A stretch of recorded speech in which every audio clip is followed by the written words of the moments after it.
আসসালামু আলাইকুম। Facebook page recommended suspend. আসলে ফেসবুক পেজ খোলার পরে আমাদের ওই পেজটি সাসপেন্ড করে দিয়েছে, মানে যে রিকমেন্ডেড আছে সেটি সাসপেন্ড করে দিয়েছে। এই জন্য কিন্তু আমরা অনেক টেনশন বা চিন্তা অনেক কিছুই ফিল করি। এটা কেন দেখায়, এটা কি কোনো সমস্যা আছে বা পরবর্তী কি এই পেজের কোনো সমস্যা হবে বা এই পেজ থেকে কি টাকা ইনকাম করা যাবে, সেই বিষয়ে কিন্তু আমি আপনাদের সাথে কথা বলবো।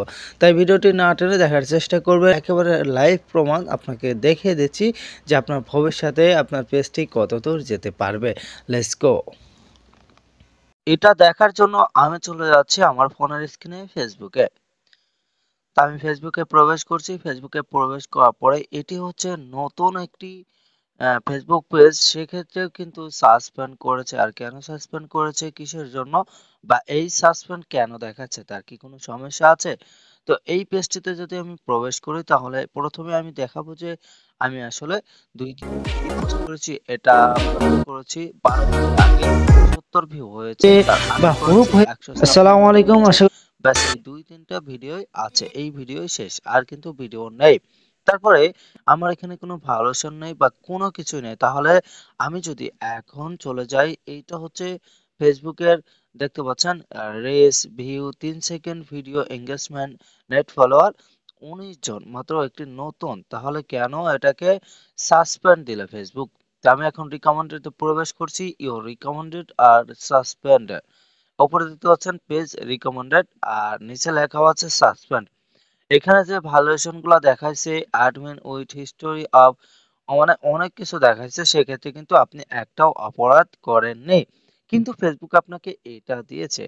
তাহলে এই সমস্যায় কিন্তু আপনি হয়তো ভাবছেন যে আমি আর ফেসবুক করব না, বা আমি ফেসবুকে কিছু দিলাম না, বা আপনি ভিডিও ডিলিট করছেন, এমন কিন্তু আপনি অনেক সমস্যা আছে। আপনি সবসময় খেয়াল করবেন এই যে প্ল্যাটফর্মটি আছে, এই প্ল্যাটফর্ম যে আপনার ভিউর সংখ্যা কেমন, ৩ সেকেন্ড ভিডিও কেমন, ব্যাস।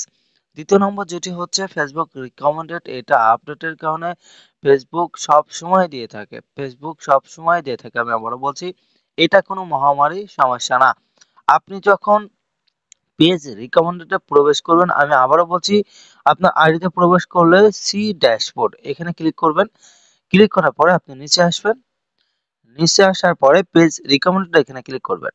এখানে ক্লিক করার পরে আবারও একটু নিচে আসবেন। এখানে দেখবেন যে উপরে যেটা আছে পেজ স্টার্ট, এখানে ক্লিক করবেন। তো এখানে দেখবেন যে SB Promax live page has no issue. নিচে দেখতে পাচ্ছেন ছোট করে লেখা আছে পেজ হ্যাজ নো ইস্যু। আবার এখানে দেখতে পাচ্ছেন good news, no valuation to say. ব্যাস, তার মানে কিন্তু আপনার কোনো সমস্যা নেই। আপনি হয়তো টেনশনে আছেন যে এটা আবার কি হলো। আসলে এটা কোনো সমস্যা না। আশা করি বুঝতে পারছেন। আপনি আপনার মতো করে আপনি ফেসবুক চালাতে পারেন, নো প্রবলেম। এটা অটোমেটিক চলে যাবে। এটা ফেসবুক আপডেটের কারণে এমন হয়। আশা করি বুঝতে পারছেন। ভালো থাকবেন। যার যে সমস্যা অবশ্যই কমেন্ট করে আমাকে জানাবেন। ইনশাআল্লাহ সেই সম্পর্কে আমি আবারও আপনাদের জন্য নতুন ভিডিও আনবো। ধন্যবাদ। আজ এই পর্যন্তই।